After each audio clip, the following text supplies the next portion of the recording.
Bonjour à tous, pendant un an je vais vous présenter un film par jour, soit 366 films dans l'année. Aujourd'hui on est au 131e film, y a-t-il un pilote dans l'avion?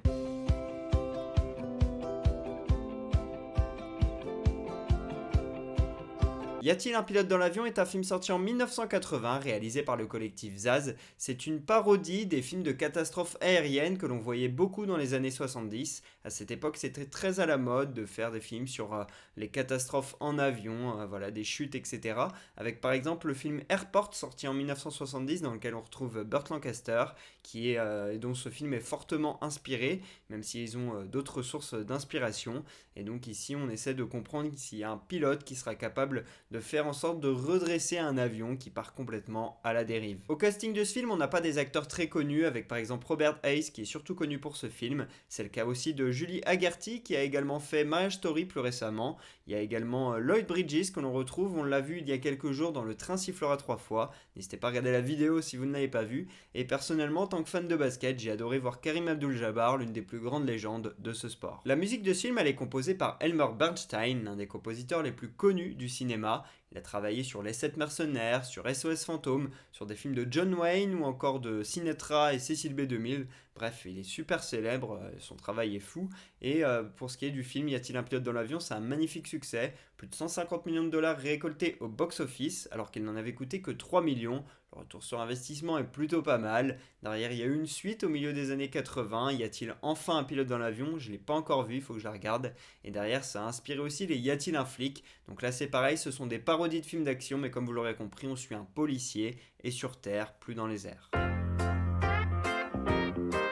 Si je vous parle de ce film aujourd'hui, c'est parce que l'on fête les 80 ans de Jim Abrahams, l'un des co-réalisateurs de ce film. Il l'a co-réalisé avec les frères Zucker et ensemble ils formaient le collectif Zaz. Non pas en référence à la chanteuse, mais parce que ce sont leurs initiales, Zucker, Abrahams, Zucker.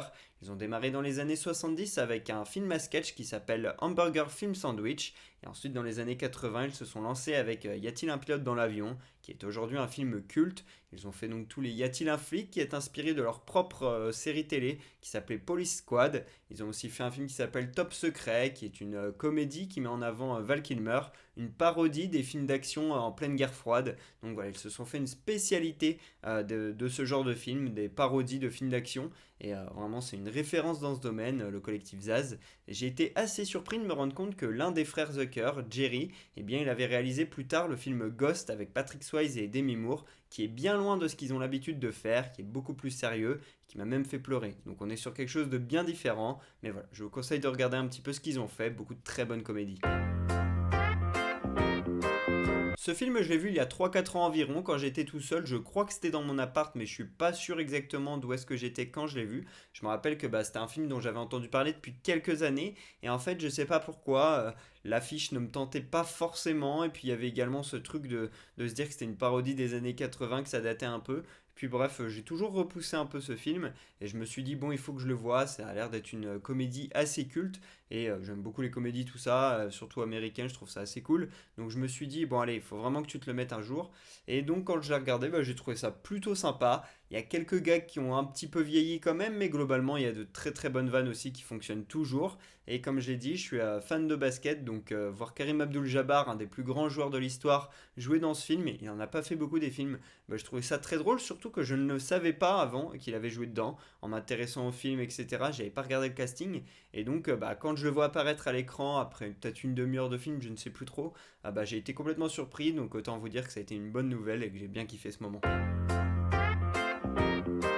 Je mets un 16 sur 20 ce film, j'aime beaucoup ce genre de parodie de films d'action, puisqu'on a l'impression de tout le temps voir les mêmes, par exemple avec les Fast and Furious, les Missions Impossibles, les films de Statham, on a tout le temps l'impression de voir la même chose, et là, dans le domaine aérien un peu moins, c'était surtout à la mode à l'époque, et donc voilà, pouvoir voir une parodie dans ce genre-là, je trouve ça très très cool, un petit peu dans le même style que Alarme Fatale, ou que d'autres films comme ça, je pense qu'il devrait y en avoir un peu plus, parce que quand on voit tous les films avec Statham et tout ça, les Vin Diesel et les Dwayne Johnson, on se dit que deux trois parodies sur ce genre de film, ça pourrait être très drôle. Donc ça, j'aime bien. Je mets pas plus que 16 parce que c'est pas l'une de mes comédies préférées, que quelques blagues n'ont pas très bien évolué comme j'ai dit. Donc voilà, en tout cas, vous allez passer un très bon moment. Et ce film, attention, n'est pas à regarder dans l'avion, bien sûr. En tout cas, je déconseille. Donc voilà, n'hésitez pas à le regarder quand vous êtes au sol.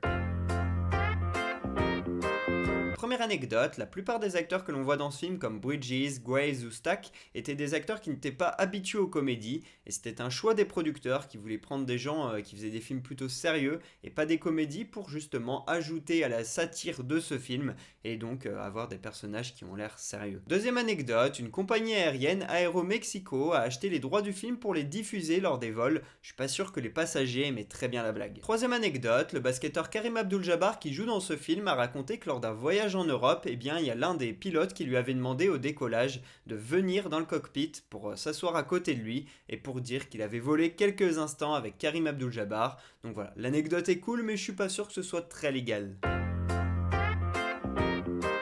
Voilà pour ce 131e épisode d'Un jour un film, j'espère que je vous aurai donné envie de regarder Y a-t-il un pilote dans l'avion. Pour ma part je vous dis à demain pour parler du 132e film de l'année, et pour que vous sachiez de quel film on va parler, un petit indice, Bill le Boucher. Dites-moi en commentaire sur quel film on va parler, à demain.